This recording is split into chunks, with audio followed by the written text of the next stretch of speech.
आकाश bank में cashier के पद पर काम कर रहा था और अपनी सहकर्मी ममता से प्यार करता था। दोनों ने साथ जीने मरने की कस्में भी खा ली थी, पर ममता से शादी को लेकर आकाश हमेशा ही संकालू रहता था, क्योंकि ममता नए जमाने की लड़की थी जो बिंदास अंदाज में जीती थी। उसकी यही बात आकाश को संशय में डालती थी कि हो सकता है कि ममता माँ की पसंद पर खरी न उतरे।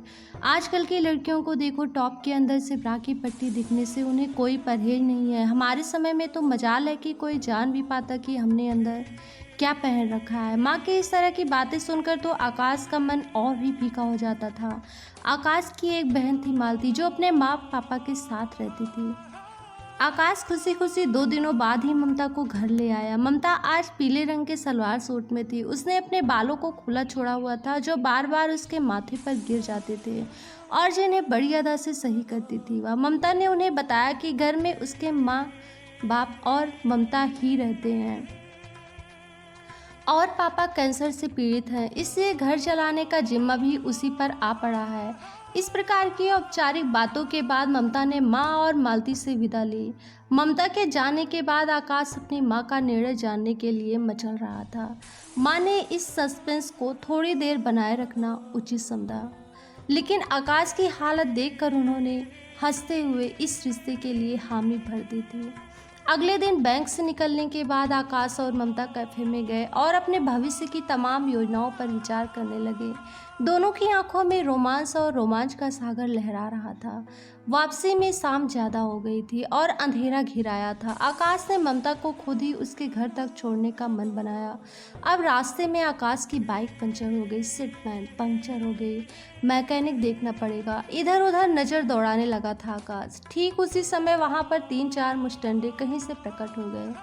वे सब शराब के नशे में थे। आकाश चौकन्ना हो गया था कि तभी उसके सिर के पीछे किसी ने डंडे से वार किया। बेहोश होने लगा था आकाश। इसी बीच बाकी के 2 मुस्टंडों ने ममता को पकड़ लिया और सड़क के किनारे खड़ी एक कार में ले जाकर जबरन उसके साथ बारी बारी मुंह काला करने लगे। आकाश बेहोश था। ममता उन गुंडों की हवस का शिकार बनती रही और उसके बाद वे गुंडे उन दोनों को उसी अवस्था में सड़क के किनारे छोड़कर चले गए। जब उसे होश आया तब तक ममता का सब कुछ लुट चुका था। काफ़ी कुछ होने के बाद आकाश के दिलो दिमाग पर जोरदार झटका लगा था, पर 10 दिनों तक घर में रुकने के बाद उसने पहले की तरह ही अपने काम पर जाना शुरू कर दिया। पर उसने ममता की खोज खबर लेना उचित नहीं समझा। ममता सदमे में थी, पर घर की जिम्मेदारी निभाने के लिए वह बैंक भी आने लगी और पहले की तरह काम संभाल लिया। अब आकाश का साथ नहीं मिल पा रहा था। वह ममता की तरफ देखता भी नहीं था। बात करना तो बहुत दूर की बात थी। ममता के इससे तो मन ने बहुत जल्दी ताड़ लिया कि आकाश उसके साथ ऐसा रुख व्यवहार क्यों कर रहा है, पर बेचारी कर क्या सकती थी। अब वह एक बलात्कार पीड़िता थी। चुपचाप अपने को काम में बिजी कर लिया था ममता ने। जब माँ ने ममता के बारे में पूछा तब आकाश ने कहा कि अब मैं उससे शादी नहीं करूँगा, उसका रेप हो चुका है। माँ के चेहरे पर कई रंग आने जाने लगे। उनकी आंखों में कई सवाल उमड़ आए थे। बलात्कार किसी के भी साथ हो सकता है, मेरे साथ, मालती के साथ, तो क्या तब भी आकाश उसे ऐसे ही त्याग देगा? अगर मालती का रेप हो गया तो क्या वह झूठी हो गई? क्या वह अब मालती नहीं रही? माँ तेज सांसें ले रही थी।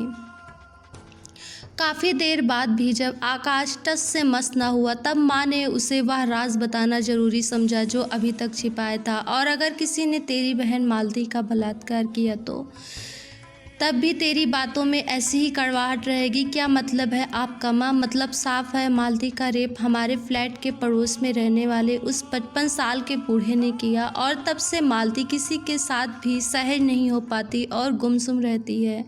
तुम्हें समझ नहीं आता वह इतनी चुप क्यों रहती है? अब क्या इसमें मालती का दोष था?